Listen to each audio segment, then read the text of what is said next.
अच्छा आई हम व्यास विपिन बिहारी शर्मा तमाम श्रोता समाज के गोर गोर लागतानी। आज हमनी के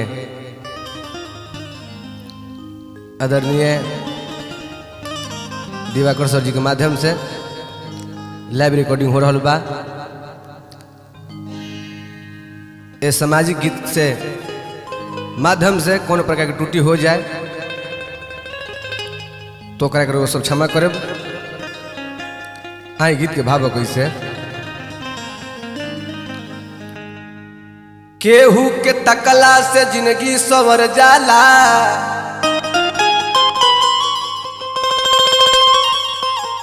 केहू के ताकल लगा देला फांसी,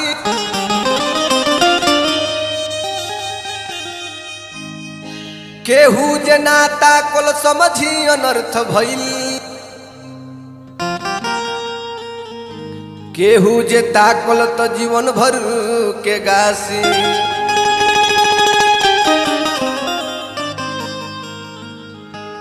ताकल गुनाह ना हो लहरत बगीचवा में छा जाला उदासी,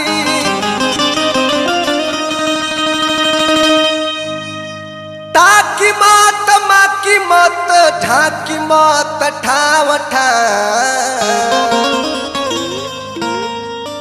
अखिए में नरक कुंड बा अखिए में काशी।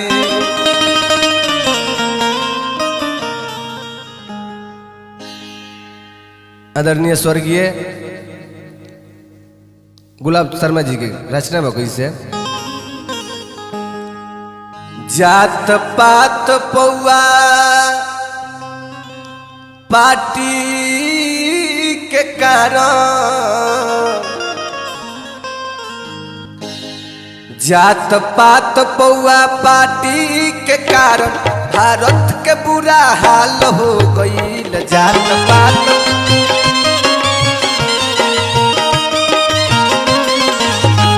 जात पात पौआ पार्टी के कारण भारत के बुरा हाल हो गईल।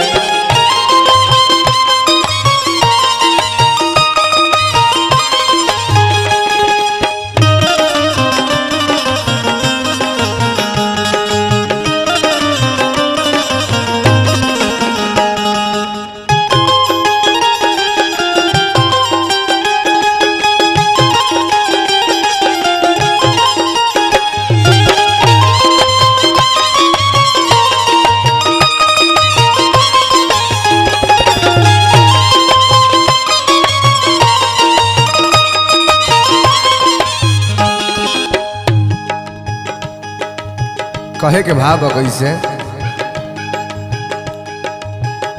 हरिहर गचिया के लगवा ई काटे चाहे अपने भारत देशवा के बाटे चाहे,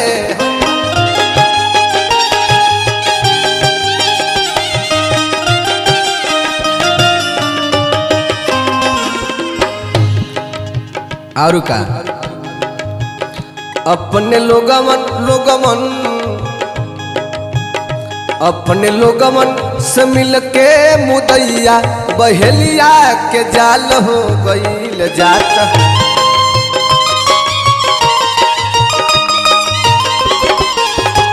जात पात पौआ पार्टी के कारण भारत के बुरा हाल हो गईल।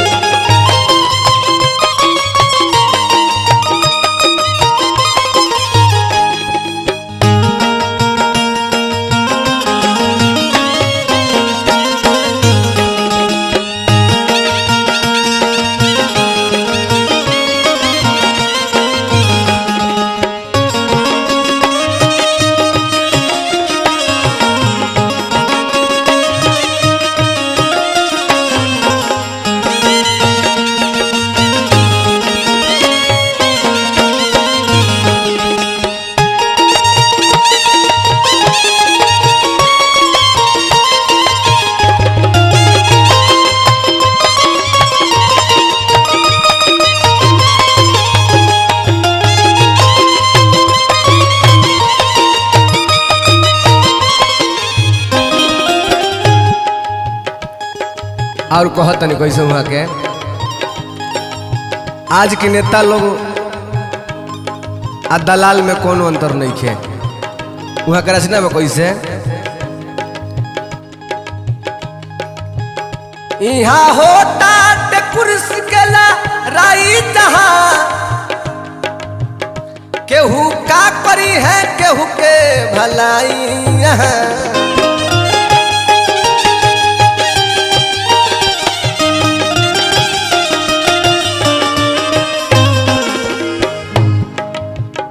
यहाँ होता ते कुर्सी के लड़ाई जहाँ केहू का करी है केहू के भलाई यहाँ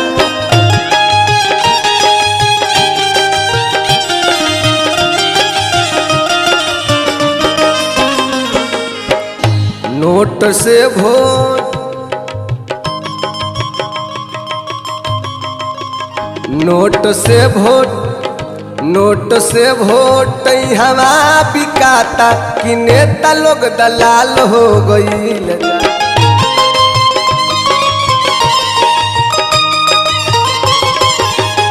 जात पात पौआ पार्टी के कारण भारत के बुरा हाल हो गई।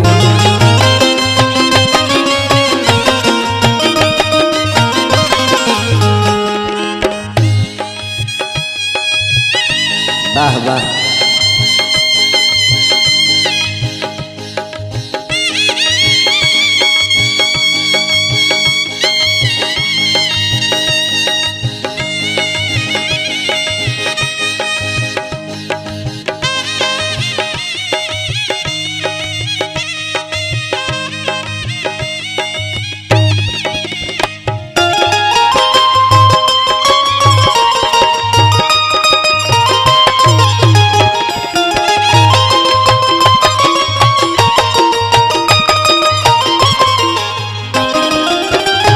और कहे के लास्ट में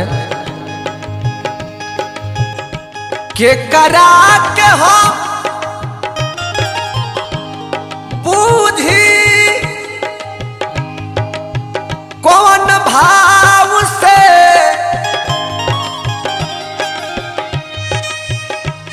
मन में सोची परल बा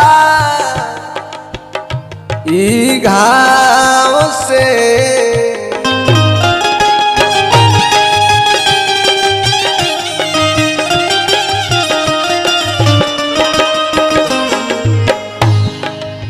कहत नहीं कैसे वहाँ के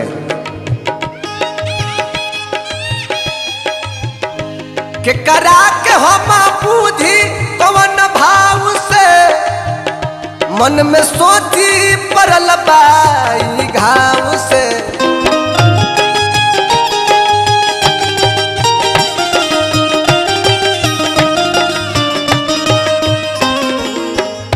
कितना गोई है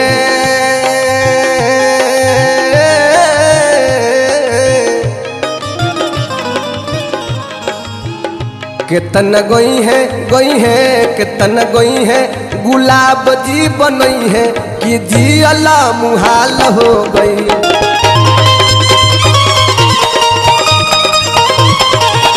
जात पात पौआ पार्टी के कारण भारत के बुरा हाल हो गई।